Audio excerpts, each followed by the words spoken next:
बिस्मिल्लाहिर्रहमानिर्रहीम। मेरा नाम है सरवकाश वहीद और आप देख रहे हैं मेरा चैनल पापास MCQs।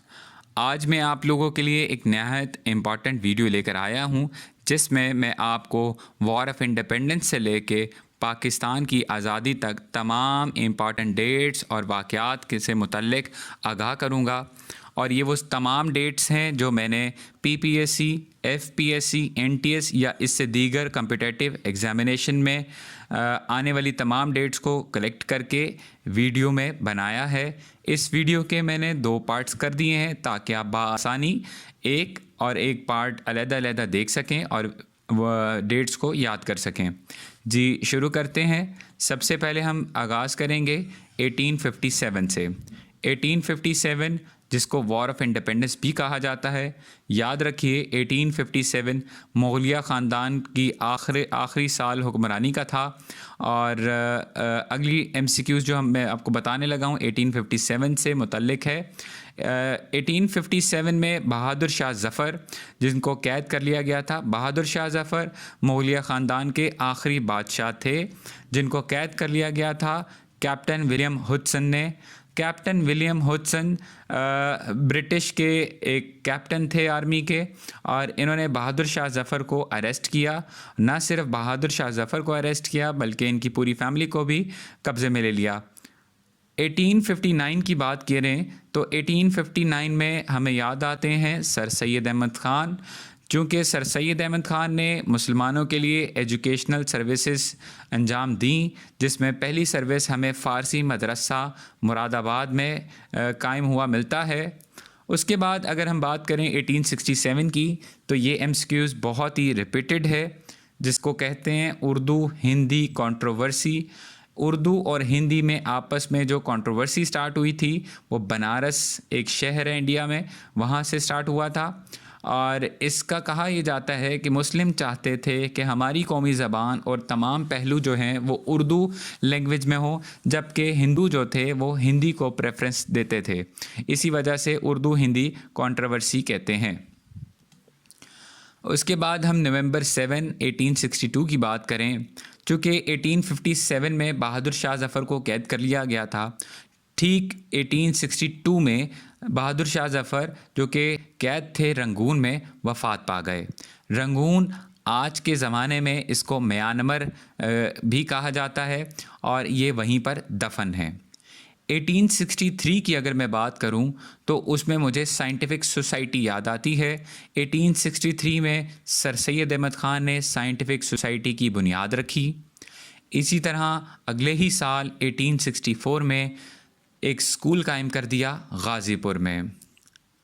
और न सिर्फ ये खिदमात ख़त्म हुई, इन्होंने 1875 में Mohammedan Anglo Oriental college Aligarh में भी कायम किया। MAO college at Aligarh by sir Syed Ahmad Khan. 1876 की बात करें तो हमें कायदे आज़म का जन्मदिन याद आता है।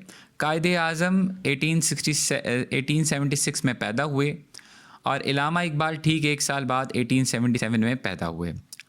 आप लोगों से ये रिक्वेस्ट है स्टूडेंट्स कि आप लोग कायदे आज़म और इलामा मोहम्मद इकबाल की वो डेट कमेंट में लिखिए जिस दिन और महीने वो पैदा हुए, और इसके साथ साथ आप ये भी लिखिए कि उनकी वफ़ात कब हुई। अब चलते हैं 28 दिसंबर 1885 की तरफ। बहुत इम्पॉर्टेंट डेट है ये, जिसमें इंडियन नेशनल कांग्रेस का आगाज़ हुआ। इंडियन नेशनल कांग्रेस एक पॉलिटिकल पार्टी थी जो कि उस वक़्त बरसग़ीर में हिंदू और मुसलमानों को एक साथ रिप्रेजेंट करती थी ब्रिटिश के सामने। लेकिन दर हकीकत बात ये हमें मिलती है कि इंडियन नेशनल कांग्रेस मुस्लिम्स की बातों को रिप्रेजेंट नहीं करती थी, मुस्लिम की बातों को आगे नहीं पहुंचाती थी, जबकि हिंदुओं के जो भी मामलात थे उनको बहुत जल्द ब्रिटिश तक पहुंचा दिया करती थी। मार्च 27 1898 की बात करें तो सर सैयद अहमद ख़ान जो कि बहुत ही एक अच्छे लीडर थे, वो इस दुनिया से चले गए। 1898 इनकी वफ़ात का डे है, ईयर है, और 27 मार्च इनके डे है और मंथ है। अब अक्टूबर 16 की बात होगी, जो कि 1905 की बात कर रहे हैं हम। बहुत इम्पॉर्टेंट डेट इस हवाले से है क्योंकि इसमें पार्टीशन ऑफ बंगाल हो गया था। याद रखें, पार्टीशन ऑफ बंगाल 1905 में हुआ, लेकिन इसकी अनलमेंट यानी कि पार्टीशन ऑफ बंगाल का जो ये अनाउंसमेंट थी, इसको ख़त्म कर दिया गया था 1911 में। तो ठीक है, आपने दोनों डेट्स याद रखनी है। अब बात करेंगे 1906 1 अक्टूबर।